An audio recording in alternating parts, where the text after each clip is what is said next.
ঢাকা মহানগরে যতগুলো বাজার দেখেছি কোনো বাজারে আমরা 800 করে দেখি নাই। আপনি কেন 800 করে বিক্রয় করছেন? ফ্রিজ থাকবে কেন দোকানে? ফ্রিজ তো রাখতেই পারবেন না। ফ্রিজ দোকানে ফ্রিজ রাখা মানে আপনি ফ্রিজিং করে মাংস বিক্রি করেন। মূল্য তালিকা রাখেন না কেন? মূল্য তালিকা আমার 700 টাকার মূল্য তালিকা কোথায় লেখা দেখেন? নামাও। যদি 700 করে বিক্রি করেন তাহলে আমাদের কাছে 750 টাকা কেন চেয়েছেন? 50 টাকা বেশি কেন চেয়েছেন? সবকিছু মিলে আপনার এখানে অপরাধ সংগঠিত হয়েছে। আপনি মূল্য তালিকা দেন নাই, তো এটাই কাঁচা বাজার। 700 বিক্রি করেন? 700 বিক্রি করি, 750 বিক্রি করি। এটা কত করে লাভ লাগে? ফ্রিজ থাকবে কেন দোকানে? ফ্রিজ তো রাখতেই পারবেন না।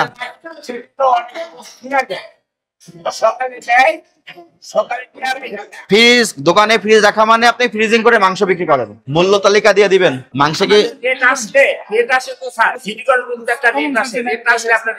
মূল্য তালিকা রাখেন না কেন? মূল্য তালিকা আমার 700 টাকার মূল্য তালিকা কোথায় লেখা দেখেন? নামাও। দেখি মূল্য তালিকা কোথায় রাখেন? মূল্য তালিকা ওই চিপার মধ্যে উপরে থাকবে কেন? স্যার আমি তো বলছি আমি 700 বিক্রি করতেছি। না না, চা বিক্রি করেন তার থাকবে কিন্তু এটা দৃশ্যমান থাকবে। স্যার আমাদের রেট আছে, ছেড়ে আসো। আপনি যত 750 বিক্রি করেন আমরা মানা করি না, কিন্তু সেটা তো দৃশ্যমান রাখতে হবে। এই মূল্য তালিকা উপরে রাখছেন কেন? এটা দেখা যাচ্ছে না। না মানে এটা জায়গায় জুলাই রেখে অলটাই দিছে। 700 লেখা। হ্যাঁ, এটা কতবারের রেট স্যার? তোমার রেটে আপনি ঠিক করছেন না কেন? স্যার রেট আছে তো স্যার। নাম কি আপনার? আমার নাম মোহাম্মদ জামাল হোসেন। আপনি কি গরু জবাই করেছেন? গরু জবাই করার সময় ওখানে কোনো ভেটেরিনারি চিকিৎসক ছিল? এই গরুর কোনো ছোঁয়াচে রোগ আছে কিনা আপনি নিশ্চিত? না।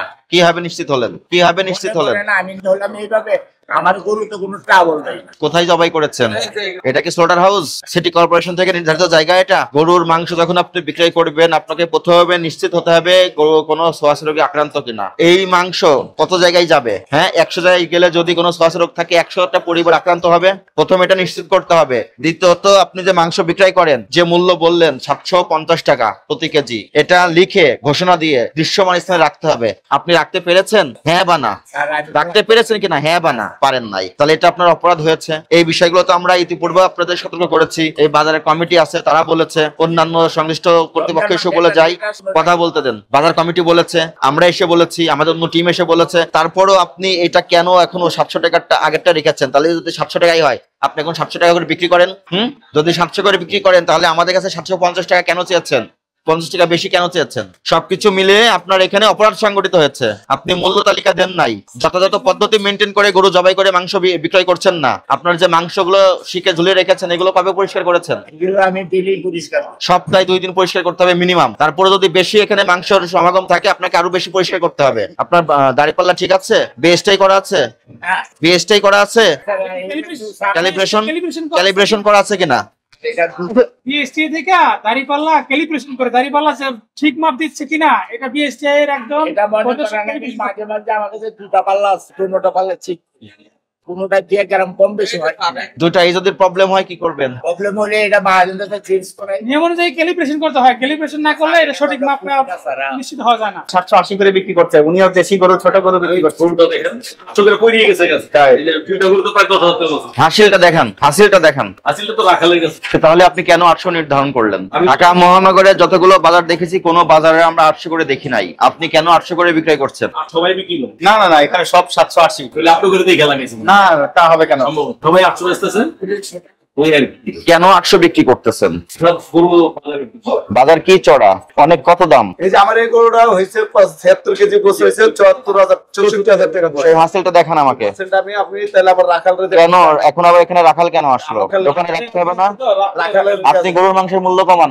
বাজারে 780 দেখলাম, আপনার এখানে তো 780। এটা বাজারের ভিতরে এত পার্থক্য। আপনি একটা লোক দিয়ে পাঠান, সবাই 780 লিখে রাখছে, সবাই একই দামে, সবাই আবার লিখে দিয়েছে হাড় ছাড়া 950, কলিজা গুর্দা চিল্লি 800। ফ্যাপসা কি এটা? ওটা আলাদা করে বিক্রি করেন 500, 4 পিস মোটা ভুড়ি, মানে আপনারা ক্যাটাগরাইজ করে বিক্রি করেন। গরুর মাংস ঠিক আছে 800, এটা অযৌক্তিক, এটা কোনোভাবেই করা যাবে না। আজকে আমার 800 কিনেই আপনার কত কেনা পড়েছে না পড়েছে আপনার ডকুমেন্টস দেখলে আমরা বুঝতে পারতাম। যেহেতু কোনো ডকুমেন্টস আপনি এই মুহূর্তে দেখাতে পারছেন না, সুতরাং আপনার এই কথা আমরা বিশ্বাস করব না। হাসিল রেখে দিবেন। গরু জবাই করেছেন কোথায়? এই যে পিছনে। গরু জবাই করার নিয়ম কি? আপনার সিটি কর্পোরেশনের জায়গা নাই তো? জায়গা নাই, এখানে জবাই করেন। জবাই করার সময় কোনো ভেটেরিনারি চিকিৎসক বা সিটি কর্পোরেশনের প্রতিনিধি থাকে? 50 টাকা করে নিয়ে যায়, কেউ আসে কি করে? 50 টাকা করে নিয়ে যায়। আসে না, তাহলে টাকা নিয়ে যায় কিভাবে? না আসলে নিয়ে যায় কিভাবে? ওই যে গরু সিটি কর্পোরেশনের টাকা আনছি। আপনি তো বলতেছেন কেউ আসে না, খালি চোরান টাকা নিয়ে যায়। কে উনি? কে এসে? এই উত্তর সিটি কর্পোরেশনের পুরো টাকা উনার নাম কি জানেন? নাম কি? নামটা ওনার নামে একটা লিখিত অভিযোগ দেন, আমরা সিটি কর্পোরেশনে পাঠাই দিই। ঠিক আছে, আমি ওনার আজকে নামটা রেখে নাম ফোন নাম্বার রেখে প্রমাণও রাখবেন। প্রমাণ তো আমরা সবাই ওনাকে টাকা তারপরে কোনো একটা ভিডিও বা অডিও যদি রাখতে পারেন রাখবেন, ঠিক আছে? উনি শুধু টাকা নিয়ে যায়। কি পারপাস টাকা দেন? ওই যে আইসা ওই যে আমাদেরকে ওই জবাই খানা, ওই যে এটা যে গরু, এটা প্রমাণ। ওনাকে বলবেন ওনাকে যে টাকা দিচ্ছেন তার রসিদ দিতে। আমরা যেমন জরিমানা করলে সঙ্গে সঙ্গে রসিদ দিয়ে দিই না, এমন রসিদ চাবেন ওনার কাছে। যদি রসিদ দিতে না পারে, সিটি কর্পোরেশনের সর্বোচ্চ কর্মকর্তা যিনি আছেন ওনাকে ফোন করবেন নাম্বার নিয়ে, ওনার সামনে থেকে লাউডে, ঠিক আছে? বলবেন উনি টাকা নিতে আসছে, কি পারপাস দিতে আসছে আমরা জানি না, আমাদেরকে বললে আমাদের দিতে সুবিধা হয়, এইভাবে কথা বলবেন। যদি কোনো ব্যাখ্যা দিতে না পারে সামাজিক বিচার করবেন, সামাজিক বিচার করবেন সবাই মিলে। আপনাকে মূল্য তালিকা প্রদর্শন না করার অপরাধে ভোক্তা অধিকার সংরক্ষণ আইনের 38 ধারা মোতাবেক 3000 টাকা আর্থিক জরিমানা করলাম এবং সতর্ক করলাম। পরবর্তীতে যদি আপনি একই অপরাধ করেন সর্বোচ্চ সাজা হবে। বুঝতে পেরেছেন? আমি স্বাক্ষরটা করে দিয়ে যাই।